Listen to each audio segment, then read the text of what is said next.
She left me to find herself with her ex. So I vanished. When she came back, everything was gone, including me. Here's what really happened.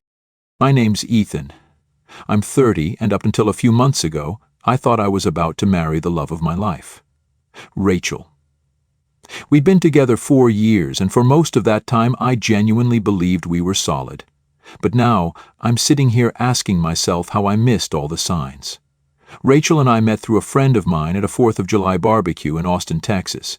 She was funny, confident, and didn't put up with BS, something I found really attractive. I'd dated before, but nobody ever clicked with me the way she did. We hit it off quickly and moved in together after about a year. Everything just flowed. We talked about everything, careers, marriage, even kids one day. It felt like we were building something real. She was freelancing as a graphic designer, working on client logos and websites, and I was in marketing at a mid-sized tech firm. Our schedules lined up, our lifestyles matched. Life wasn't flashy, but it was good, simple, comfortable. We'd talked about marriage here and there, but it wasn't until last year that I finally popped the question. It wasn't some big event, just the two of us at home, a bottle of wine, and me down on one knee in our kitchen. Rachel cried, said yes, and we spent the whole night planning our future. A cozy fall wedding, small guest list, maybe a cabin-scale venue up near Lake Tahoe. It all felt so right. Until it didn't. The red flags didn't come in loud and dramatic. They were subtle, easy to ignore if you wanted to, and I did. I chalked it up to stress. But now I can see it clearly. At first, Rachel was all in on planning the wedding. Pinterest boards, wedding dress ideas, asking me if I liked tulips or peonies. She'd light up talking about music, color palettes, even cake flavors. But a few months in, she just cooled off. I'd ask about her dress or the bridesmaids or anything else we needed to figure out, and she'd brush it off with a lazy, "Still thinking about it." She didn't seem excited anymore, just distant. I told myself it was work stress. She had some demanding clients, long nights. Planning a wedding's a lot, right? I figured she'd bounce back. But her lack of interest wasn't about being overwhelmed. It was about me, about us. The moment that slapped me awake came one night while we were at a game night with friends. Someone brought up that TikTok trend, where people answer personal questions and try not to react. You know the one. You're supposed to be chill about the answers, but no one ever really is. Someone asked, if you could relive one relationship, which one would it be? Rachel didn't even blink. Probably Chris. Chris. Her ex from college, the one who cheated on her. The second she said it, the room went quiet. Everyone kind of froze. She gave this awkward little laugh and tried to backtrack. Not like I'd actually want to, just, it was a big chapter in my life, you know? I let it go in front of everyone, but later that night I asked her about it. Why, Chris? Why would you even say that? She brushed it off. It was just a dumb question, Ethan. Don't read into it. She smiled like she was humoring me, then changed the subject. I let it go, but it stuck with me. After that night, she got weirder, more glued to her phone, smiling at texts she never told me about. She started making excuses for why she couldn't hang out. Late-night work, helping her mom, random last-minute plans. Nothing obviously shady, but when you put it all together, it felt like she was pulling away. Then came the night. It was a Friday. I got home early, thinking we'd order takeout and catch up on one of the Netflix shows we always watched together. I walked in and the air just felt off. She was sitting on the couch, laptop open, not typing, not watching anything, just staring. Hey, I'm home, I said. You're early, she replied, flat, like that was a problem. I shrugged it off and went to the kitchen to get started on dinner, but the silence in the house was deafening. No, how was your day? No conversation, just tension. I finally turned to her. Everything okay? She closed her laptop slowly and looked at me like she'd been rehearsing something in her head for hours. There's something I need to talk to you about. My stomach dropped. I walked over, sat down across from her. Okay, what's going on? She took a deep breath and said it like it was the most reasonable thing in the world. I've been thinking about us, and about Chris. I blinked. Chris? Seriously? What about him? She bit her lip and looked away. I think I need some time to figure things out. I want to take a break, just to see if there's still something there. I laughed. I couldn't help it. You want a break? To date your ex? It's not like that, she said quickly. I just need clarity. I need to be sure before we go through with this. I stared at her, stunned. So let me get this straight. You want to put me on pause while you go figure out if your cheating ex is still worth it, and if it doesn't work out, you'll just come back? She nodded slightly. I know it sounds crazy, but if we're going to get married, I need to be sure. Don't you want that too? No. No, I didn't want to wait and see if she still had feelings for someone else. I didn't want to be plan B. I asked her calmly, so what does this break mean to you? She gave me this rehearsed-sounding answer about space, reflection, clarity. I don't even remember all of it. What stuck with me was how little she seemed to care about how it landed. She thought this was reasonable. She thought I'd agree. You know this sounds completely insane, right? I said. You don't get to put our engagement on hold while you test drive your ex like he's a used car. She frowned. I'm not asking for permission, Ethan. I'm telling you what I need. And that was it. That one sentence flipped a switch in my head. I didn't yell, I didn't argue, I just said, okay, take your break. She blinked, caught off guard. Wait, what? You want space? You got it, I said flatly, standing up and walking toward the kitchen. I didn't slam cabinets or storm around. I just kept it calm, robotic almost. She stood there, stunned, like she expected a fight. Some grand plea for her to stay. But I gave her nothing. I'll stay at my mom's for a while, she mumbled, grabbing her laptop and disappearing into the bedroom.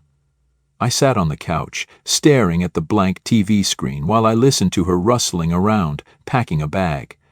It was surreal. Like the life we'd built together was slipping away in real time. A few minutes later, the front door clicked shut. She was gone. I sat there in silence. And then I picked up my phone. Joe, you busy? I asked as soon as my best friend Tyler answered. Not really, what's up? Rachel just left, said she wants a break to explore things with her ex. There was a pause. Then, you're joking, right? No, dead serious. Dude, what the actual hell? Tyler showed up less than an hour later with beer and wings. We sat in the living room, watching basketball highlights while I told him everything. Every red flag, every excuse she made, and finally the moment she told me she was choosing uncertainty over me. Tyler was quiet for most of it, just nodding and letting me vent. Man, he said after I'd finished, I know it doesn't feel like it now, but she did you a favor. I scoffed.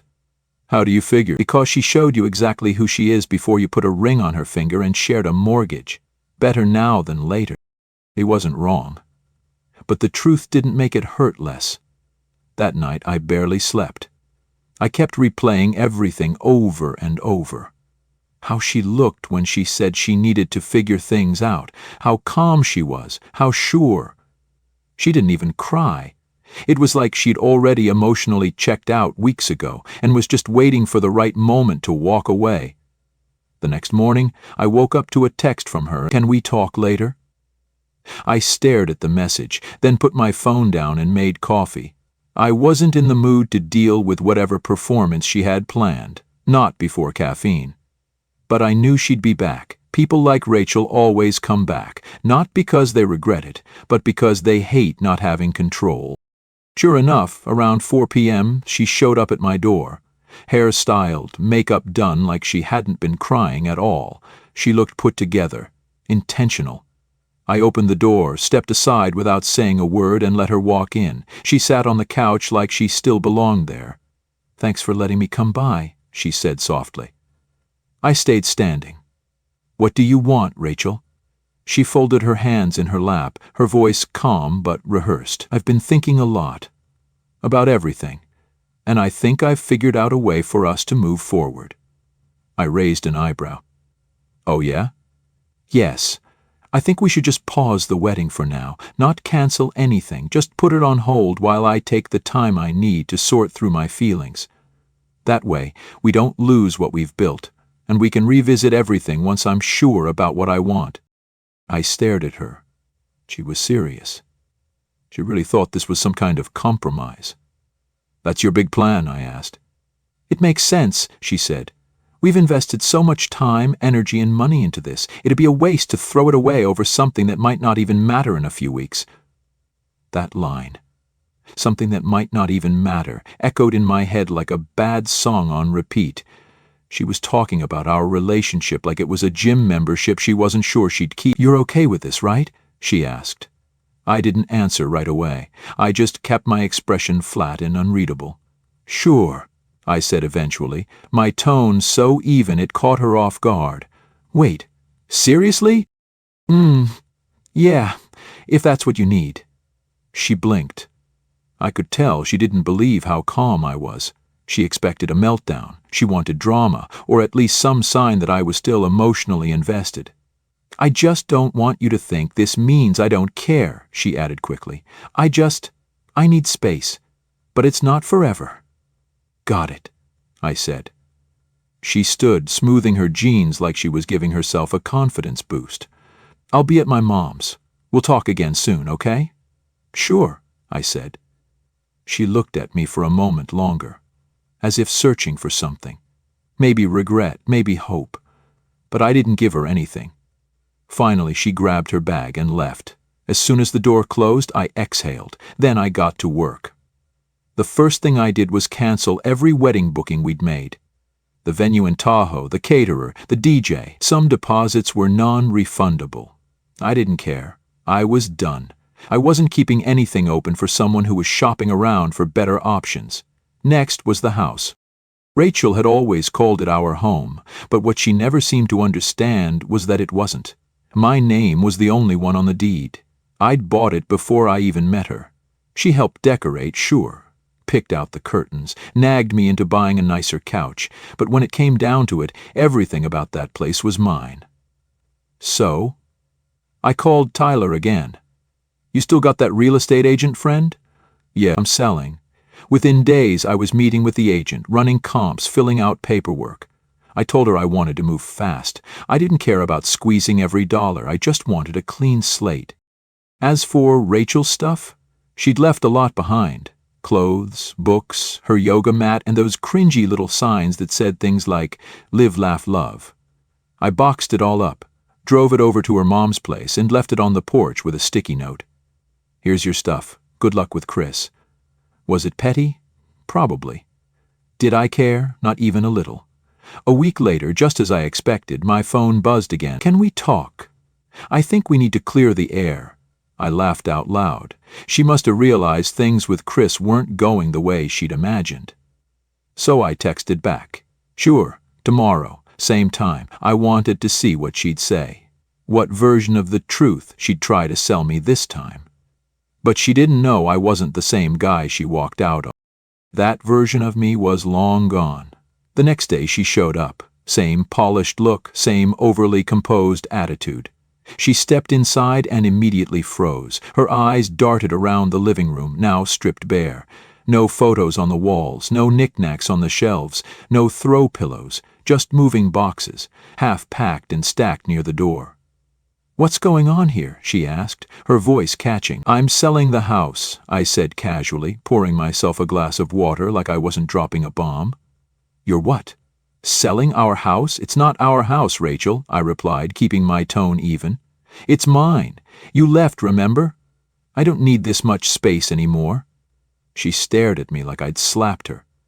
"You didn't even tell me." "Where would I asked, setting the glass down. "You said you needed space to figure out your life. Well, here it is."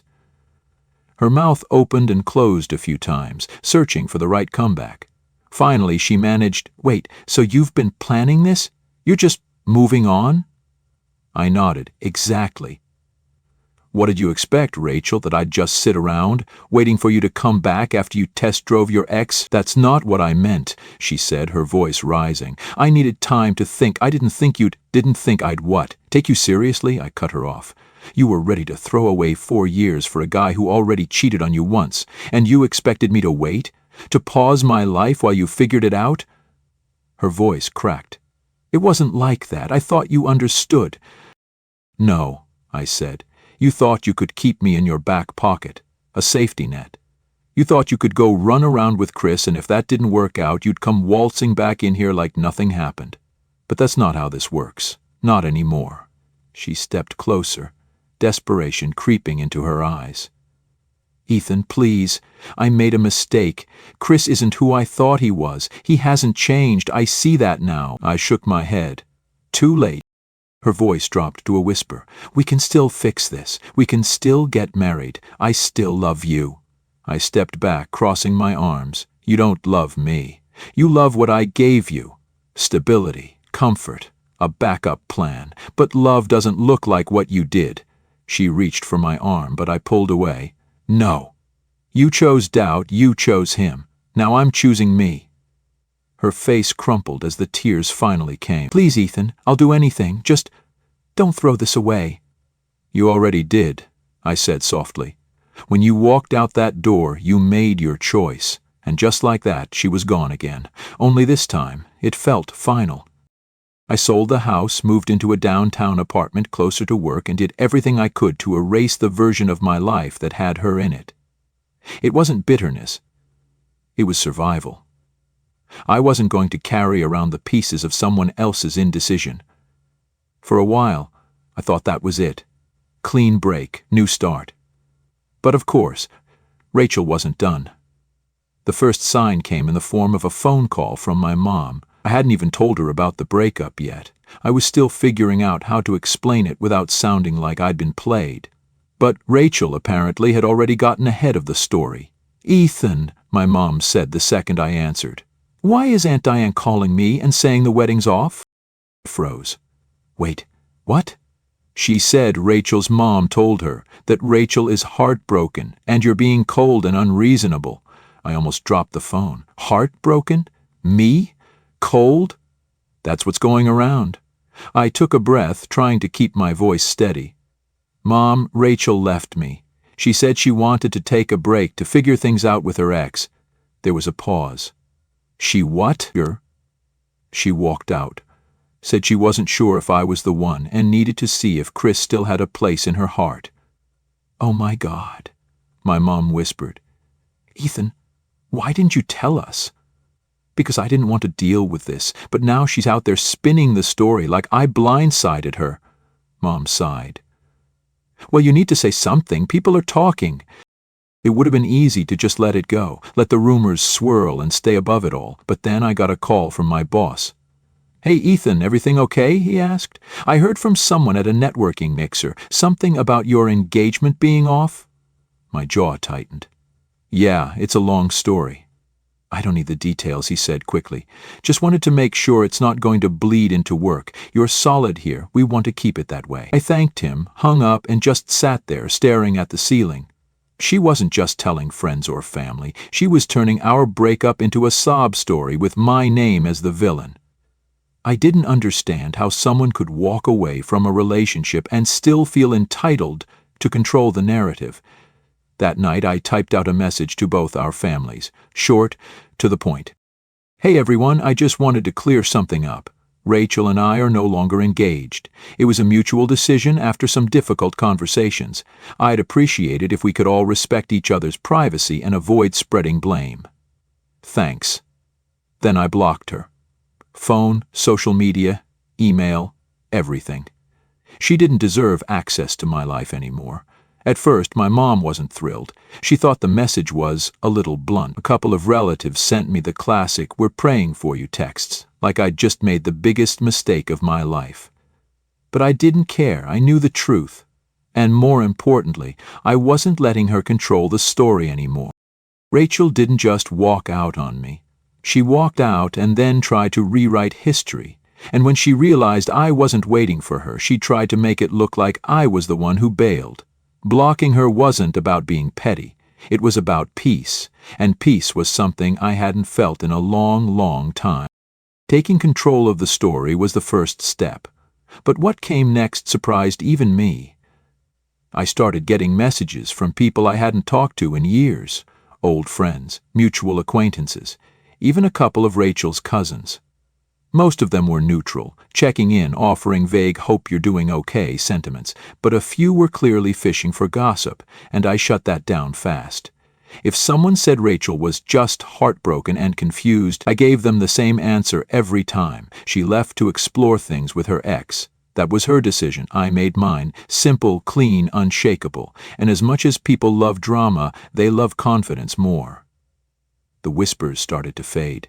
The pitying looks at the office became less frequent. People moved on.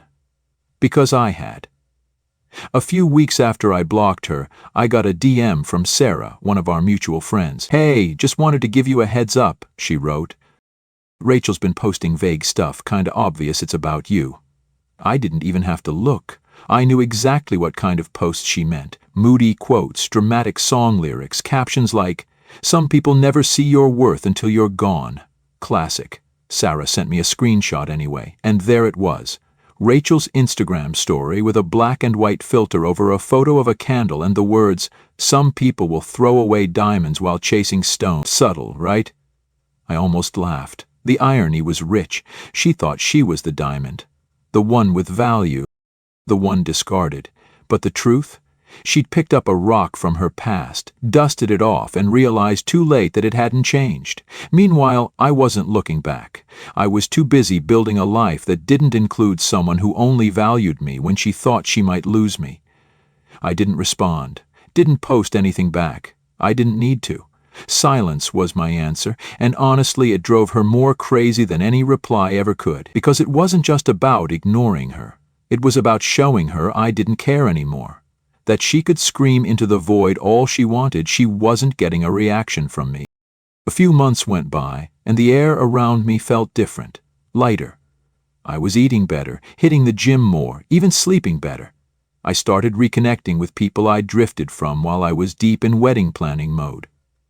Tyler and I started going to trivia nights again.